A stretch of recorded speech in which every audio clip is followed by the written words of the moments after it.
రమేష్ అన్నను అదేవిధంగా వాళ్ళ బ్రదర్ గారిని కూడా తప్పుడు కేసులలో నకిలీ మద్యం కేసులు అని చెప్పేసి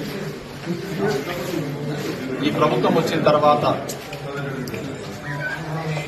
చేస్తున్న దానిని ఆయన బహిరంగంగా ఎత్తి చూపడంతో ఆయన మీద అక్రమంగా కేసు రిజిస్టర్ చేసి దగ్గర 83 రోజులు నిర్బంధించే కార్యక్రమం చేయడం ఒక కపుల్ ఆఫ్ డేస్ బ్యాక్ ఆయన బెయిల్ మీద బయటికి రావడం జరిగింది. ఈ ప్రభుత్వం, ఈ కూటమి ప్రభుత్వం వచ్చిన తర్వాత ప్రతి ఒక్కరి మీద ఏ విధమైన తప్పుడు కేసులు పెడుతోంది, ఏ విధంగా ఇబ్బంది పెడుతోందో మనం అందరం చూస్తున్నాం.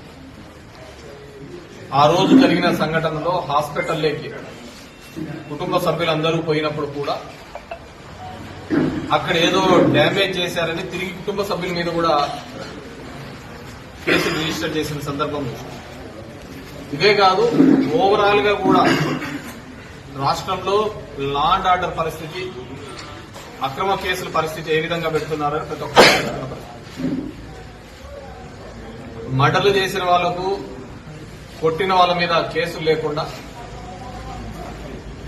కోడి కోసినారని, గొర్రెలు కోసినారని తప్పుడు కేసులు పెడుతున్న సందర్భాన్ని కూడా చూస్తుంది.